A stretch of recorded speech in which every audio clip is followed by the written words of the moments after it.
السلام عليكم، كيف الحال؟ كنتمنى تكونوا في احسن الاحوال، تكون اموركم جيده، نفسيتكم مرتاحه، كل شيء هذاك. مرحبا بكم معايا في فيديو جديد. شوفوا يا البنات الحريره صراحه ما كرهت كل وحده تجيب زلافه نعطيها زليفه الحريره، وجات رائعه جديده، مكونات بسيطه، طريقه ابسط، بسرعه بسرعه، بلا روينه، بلا حتى شي حاجه. اكيد ضروري، ولكن الخطوات اللي كنعطيك كتسهل عليك. هكذا دغيا توجديها. فاجو نصيبوا واحد الكوكوط ديال الحريره. وبنات حنا مطيبين علاش نطيبوا بشويه، خصوصا الا كانت الثلاجه، فنطيبوا كميه ونحتفظوا بها ونشبعوا من الحاجه، حتى اننا ناكلوا منها نشبعوا، كنحيدوا منها شهوتنا. هنا كيف كتشوفوا في كوكوط خديت الحمص اللي فزقته، خليته يفزق مزيان. دابا مع هذا البرد عرفتي حتى نهار كامل ولا 24 ساعه حتى 42 ساعه ماشي مشكل يفزق والله. صافي ونغسلوه مزيان مزيان. و وهنايا البصله ما كناخذوش كثير. انا كيف شفتوا راه الكوكوط تبارك الله ما شاء الله كبيره، خديت جوج بصيلات صغار، فغير بصله صغيره ولا مهم البصله ما نكثروش. وواحد السر في الحريره، نحكوا البصله ولا نقطعوها صغيور، وما نديروش داك الماء ديال البصله، لان الماء ديال البصله البنات كيعطي المروره. فشفتوا الحكاكه غليظه، وانا غادي نحيد غير هذيك البصله والماء ديالها غادي نلوحو. ممكن الا كانت بصله حمراء نديروها هكذا اللي غاسين، ولا الجذور هكذا ديال الشعر، ولا ولكن دابا البرد صراحه ما صالحش. مهم. هنا مطيشه غادي نديرها هكذا. عارفين ان عندي مطيشه في الفريغو واجده وكل شيء، ولكن انا غادي نبدا بهذيك اللي في الثلاجه. غير لتحت هكذا غادي نديرها، غسلتها مزيان، نحيد لها غير هذيك الراس الفوقاني، ولا كاين شي ضريبات هكذا ولا شي بلاصه فيها خضوريه ولا مهم، لان صافي راه غادي طيب وغادي ناكلوها، يعني تكون ناضيه نقيه ما فيها حتى شي ضريبه ولا. صافي غادي نديرها هكذا من الاحسن، بلا ما نحكوها بلا ما نطحنوها، غير هكذا كطيب، كتعطي واحد اللذه، حتى من بعد غنهزوها نطحنوها بكل سهوله. هنا البنات درت كميه مهمه من المطيشه صراحه. فاش كتكون المطيشه رخيصه وموجوده ما عندنا علاش نديرو مطيشه د الحك، كنبقاو نديرو غير المطيشه العاديه الطريه هكذا. كميه مهمه حتى كتعطينا اللون. ما درتش نهائيا مطيشه د الحك. وكيف قلت لكم فاش كتكون مطيشه هكذا عندي واجده وفي هذا، فكنبقى ندير غير هكذا. ما كنديرش مطيشه د الحك، لان غير راكم عارفين كتضر في المعده، فيها مواد حفيظه وشحال من حاجه، زائد انها زايده شويه في الثمن. فهذه كطيح اقتصاديه ولذيذه طبيعيه ولذيذه. هنا كيف كتشوفوا هذه راه مطيشه بلديه، لقيتها بثمن مناسب 50 ريال، وخديتها. كاين كاع شي مناطق راه غير درهم، وخديتها ب50 ريال. درت غير شويه لقيتها عاوتاني بجوج دراهم من عند دوك الناس الفلاحه. هذا باش زوين الداخل صراحه. الجنوب زوين وزوين العيشه فيه، ولكن حتى الداخل فيه بحال هاد الفرص كتلقاي هكذا الفلاحه جايب المطيشه جلبانه، وهكذا كتاخديها الحاجه طريه وثمن جد مناسب. هنا كيف كتشوفوا درت مطيشه، درت مليحه البزار فقط. الا كانوا عندكم معويدات تاع القرفه ديروها، شفتوا سكينجبير ما كنديروش. الا كانوا كيف قلت لكم عويدات ديال القرفه ولا قرفه هكذا طاحينها على اليد، نديروا واحد شويه. انا صراحه القرفه شاريها مطحونه، ما عجبنيش مذاقها بزاف. كو كانوا عندي عويدات تاع القرفه كنت غادي نضيفهم. صافي نضيفوا الماء اللي طيب لنا الحمص ومطيشه، ما نكثروش باش ما هكذا بلا ما تضيع البوطه وياخذوا لنا وقت طويل، غير يطيبوا هكذا ونرجعوا من بعد. فمن الاحسن نسدوا على الكوكوط هكذا مزيان. الحمص راه فازق ما غاديش ياخذ لينا وقت طويل. صافي من الاحسن نسدوا عليها الصفاره هكذا باش ما كتاخذش حتى هي وقت طويل. دغيا البنات كتوجد رائعه لذيذه، تسخننا في هذا البرد، ومنها غوتي وعشاء. انا صراحه فاش كتكون الحريره كنردها غوتي وعشاء وفطور. صراحه ما كنشبعش منها، كنبغي نحيد منها ديك الشهوه لانها عزيزه عليا وبزاف. هنا من بعد ما كيف كتشوفوا طاب الحمص كنحيدو مطيشه وغادي نطحنوها ونضيفوها.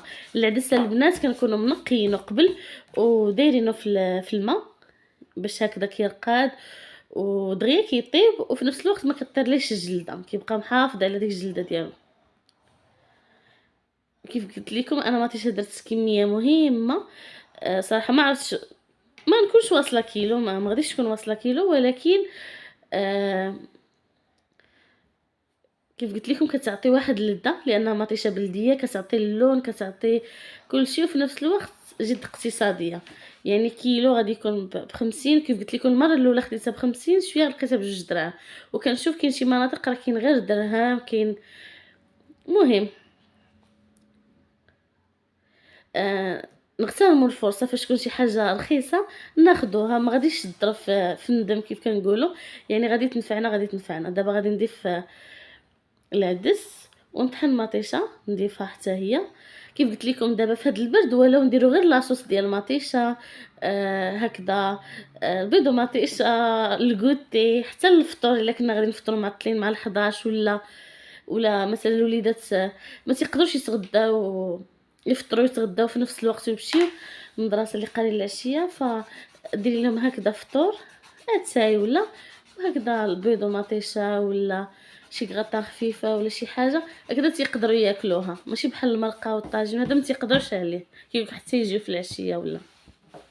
المهم شفتوا كيفاش جات مطيشه خاصه تبارك الله ما شاء الله.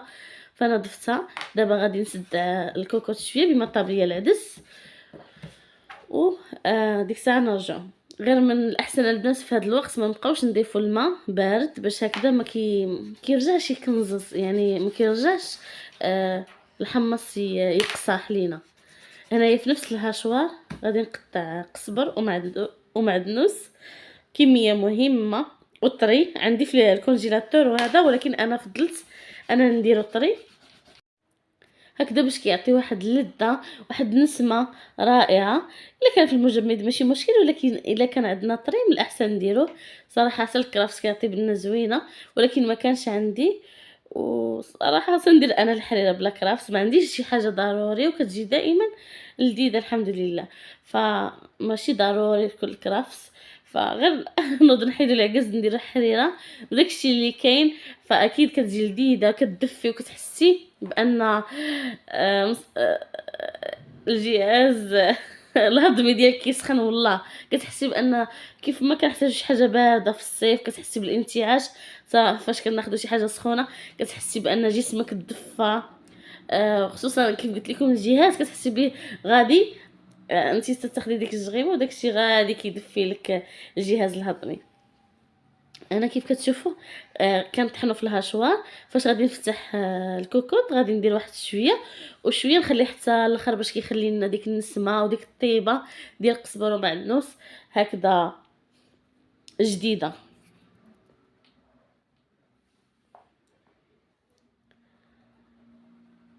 فكيف كتشوفوا درت كميه مهمه.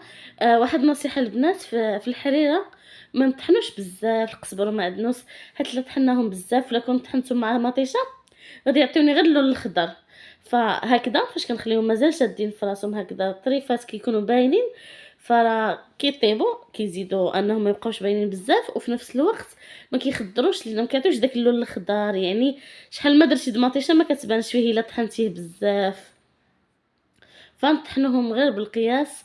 فهمتوا ما نطحنوهمش بزاف، راكم فهمتوني. يبقاو شادين شويه في راسهم باش ما كيعطيوناش داك اللون الخضر. وشحال ما درنا ديال المطيشه، سواء المطيشه العاديه ولا مطيشه د الحك، ما كيبانش فيهم. هنا البنات خلطت شويه ديال الدقيق، ما نكثروش بزاف باش ما تجيناش خسره بزاف. وهذا مهم غير شويه القياس اللي يعقد لينا الحريره شويه وصافي، ما تبقاش هكذاك. اما الطحين عارفين ما. وضروري البنات ضروري كنأكد الحريره طيب مزيان، طيب مزيان. كي كيقولك حريره في 10 دقائق، كيفاش هاد الحريره ديال 10 دقائق؟ ممكن 10 دقائق توجدي هذا ايه، ولكن باش طيب الحريره كتبغي الطياب نيت هكذا باش ما كضرش. خصوصا الناس اللي مولفين ياكلوا الحاجه ساعه الدار، الحاجه الصحيه وهذا، ففاش كياكلوا شي حاجه ماشي هي هذيك راه كيمرضوا. فالحريره كتبغي طيب باش كيطيب داك الدقيق مزيان وما كيضرش. هنا كيف شفتوا ما درتش عقده بزاف، ما كثرتش الدقيق بزاف. كاين كاع اللي كيبغي يدير بطاطا كيلوح معها بطاطا كطيب وكيطحنها بها باش كيدوروا مزيان. صراحه ما عمري درتها، ولكن انا ضايقه الحريره ديال خيزو، صحيه وزوينه ولذيذه صراحه، ولكن ما عمري دورت بالبطاطا. اكيد غادي تكون صحيه وغادي تكون حتى لذيذه، لان نشويات والبطاطا المذاق ديالها كامل كيعجبنا، فغادي تكون لذيذه.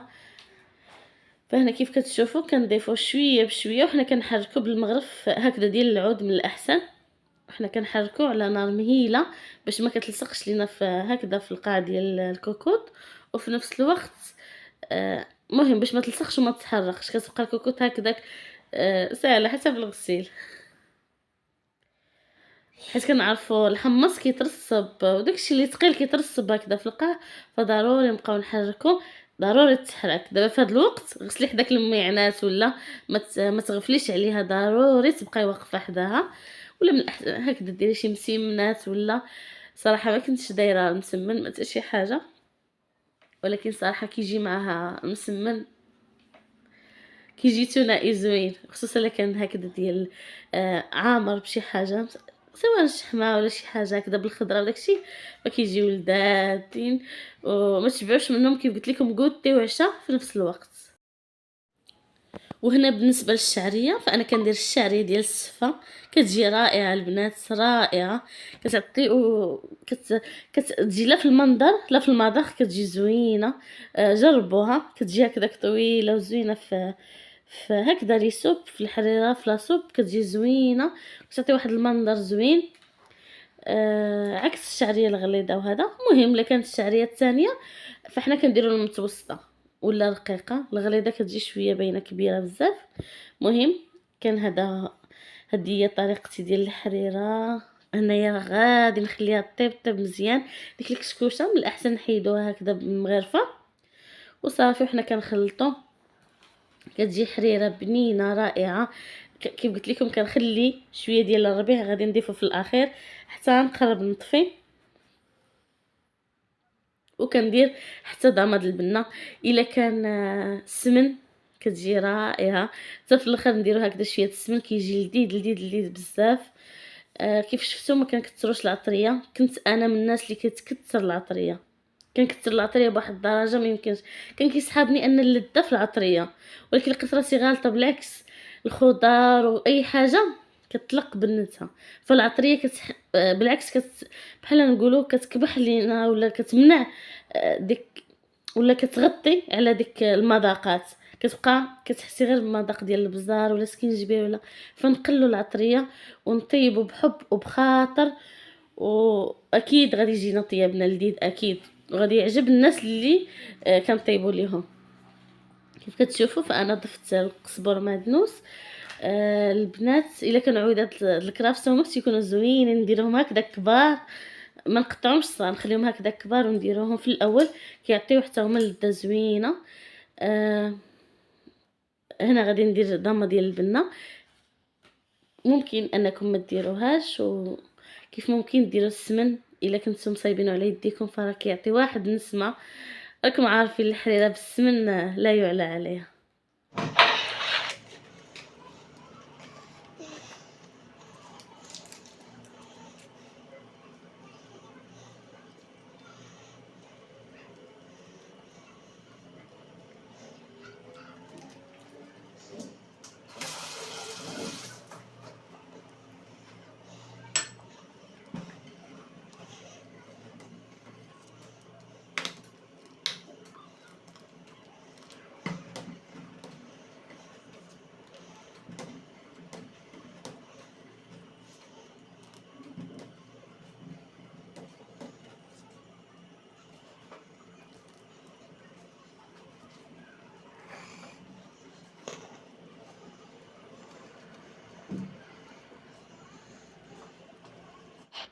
كان هذا هو فيديو اليوم، كنتمنى انكم تجربوا هذه الطريقه الرائعه السهله البسيطه اللي كتجي لذيذه ناجحه 100%. السلام عليكم حتى الفيديو جاي ان شاء الله، خليت لكم الراحه.